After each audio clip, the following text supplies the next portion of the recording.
All right, last week we talked about this. Senator Mitch McConnell went to the Senate floor to call out Planned Parenthood. Look, take a listen to what he said last week. And we learned yesterday that the nation's largest abortion provider, Planned Parenthood, abused this emergency process and grabbed tens of millions of dollars of taxpayer money for which they were completely ineligible. This is the organization that fired its new president last year because she was too focused on broader health issues and not sufficiently fixated on abortion above all else. Disrespecting human life is their central mission, and they just took advantage of a national crisis and helped themselves to tens of millions of taxpayer dollars they were clearly forbidden from taking. It goes without saying the money must be sent back immediately. Well, Planned Parenthood and their allies are upset that the nation's largest abortion provider could have to send back $80 million that they took from this program intended for small businesses with a number of employees less than 500. Joining me now to talk about this is the man that's helping lead an effort in the House calling for an investigation into Planned Parenthood, the chairman of the Republican Study Committee, Louisiana Congressman Mike Johnson. Mike, welcome back to Washington Watch. Hey, Tony, always a pleasure. Thanks for all you do. And this is so outrageous, isn't it? I mean, this giant organization, Planned Parenthood, the idea that they would take advantage of a global pandemic to line their pockets with $80 million.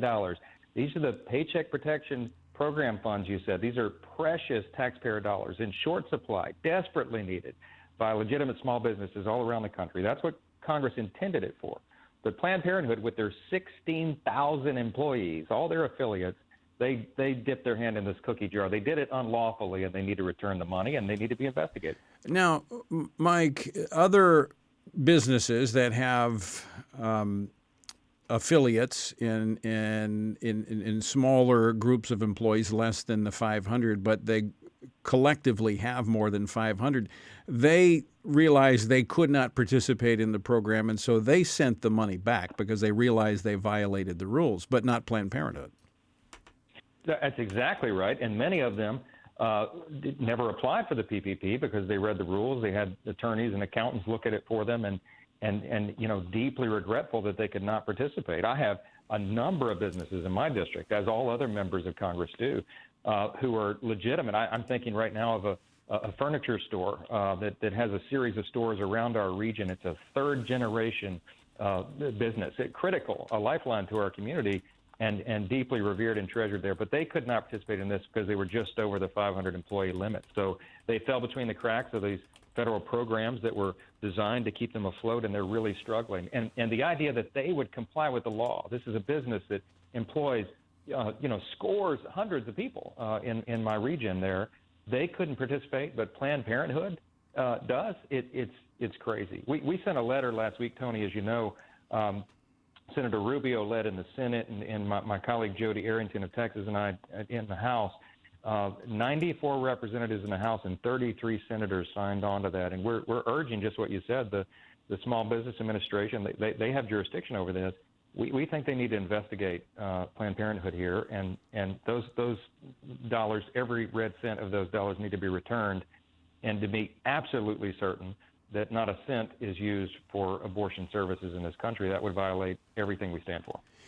Well, when we look at Planned Parenthood, I mean, this is an organization that receives $500 million in tax dollars to begin with. They have net assets of, I think, over $2 billion that they're sitting on.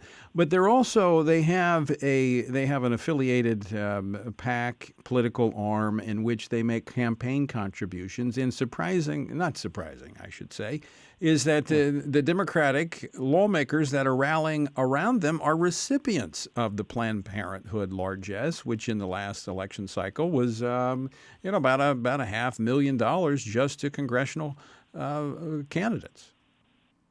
As the old saying goes, follow the money. It certainly applies on Capitol Hill, and that's exactly what's at issue here. We have colleagues who will they'll do anything to protect Planned Parenthood for that reason, and because the abortion issue is their number one driving force. It's always shocking and sad to me that that's true, but that defines a number of our colleagues. But yes, they are guarding, the foxes are guarding that hen house, and they will protect Planned Parenthood at all costs.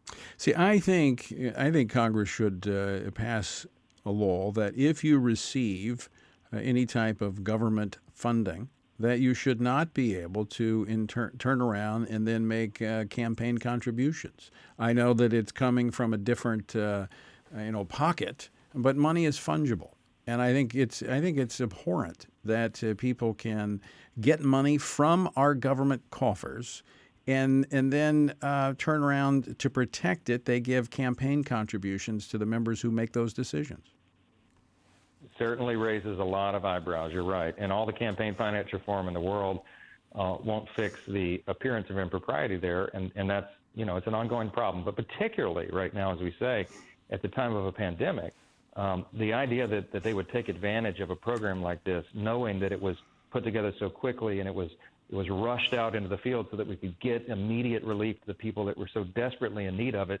Planned Parenthood didn't need those funds anyway. Right. And that's the point. And they took them right out of that program that were intended to keep average Americans employed. And that is a great offense to many of them. Yeah, actually, I don't have the numbers in front of me, but as a nonprofit, they turned a profit last year of, I want to say, close to $500,000. And so, the fact that they're now looking for government money is, first off, I'm not sure how they meet the requirements for it, because you have to show that you had a loss.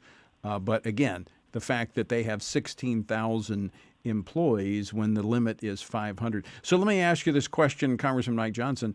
The call for the investigation, Democrats circling the wagons around Planned Parenthood, what's going to happen? Well, the ball is in the court of the Administrator Carranza at the U.S. Small Business Administration. They certainly have their hands full right now. As we all know, we've asked them to do heroic, unprecedented work at a scope that no one could have imagined prior to this pandemic event. But I am convinced that we have good people over there. They've done a yeoman's job on everything so far, and I think they'll be very diligent and deliberate about this as well. And if it comes to the necessity ultimately of pressing criminal charges, I would be an advocate for that as well. I think that this clearly violates not only the spirit, but the letter of the law in the CARES Act, and it's a blatant violation. So this fraudulent behavior in clearly violating the stated guidelines could be seen as criminal. I think so. I mean, we've made the case. The other part of the CARES Act was this unemployment benefit, this additional benefit of $600 a week that's afforded to people who are legitimately affected by COVID-19 and could not get to work. But we know that there's a wide amount of fraud involved in that program, that people are collecting it when they shouldn't. And we've made the case very forcefully, every member of Congress has, that's a violation of the law, federal and state law. You can be investigated and prosecuted for that. So I'm not sure how Planned Parenthood would be any different. They're violating another provision of the law, but it's in the same way. I think it's extremely important in all those cases that any fraudulent, illegal behavior, taking advantage of these programs that were intended to help those who were hurting and those that are in need to keep the economy moving, should indeed be prosecuted. Because if you leave it unattended, if you let it go unchecked, the next time it's only going to be worse. That's precisely right. Mike Johnson, another development, the House Republicans have filed suit against Nancy Pelosi. Tell us about this. We did. We filed a historic lawsuit yesterday, and the Federal District Court for the District of Columbia, that's the appropriate venue for something like this. Everyone will know that listens to your show, because they're in tune with all these things, that Nancy Pelosi, Speaker Pelosi, and the Democrats really did one on the people last week. They pushed through this party line vote to change the rules of the House. More than 230 years of history and tradition now violated in this unprecedented way. They're using the pandemic to do a power grab, and they have allowed now proxy voting in the House, which means that's just what it sounds. You don't have to be here anymore. You could just literally phone it in. This is not what the founders, the framers of the Constitution anticipated. We have a deliberative form of government. It means that you have to be here in person to deliberate. This is government of, by, and for the people.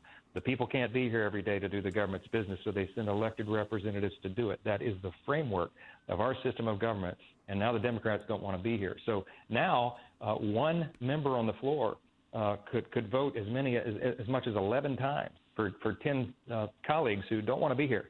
And it's a gross violation of history and tradition, but more importantly, and the reason we filed the lawsuit, it violates the direct language of the Constitution, Tony. The Constitution in many places, Article 1 and elsewhere, specifically references that you have to be here. So I think we got a good shot in the court, and we'll see how it goes. Well, and I know that the members have a vote card that they have to present when they vote, and that is very, very carefully guarded because you are representing tens of thousands of Americans when you cast that vote. Exactly right, and it's our sacred duty. Mike Johnson, as always, thanks so much for joining us. Appreciate your leadership on Capitol Hill. Thanks, my friend. Talk to you soon.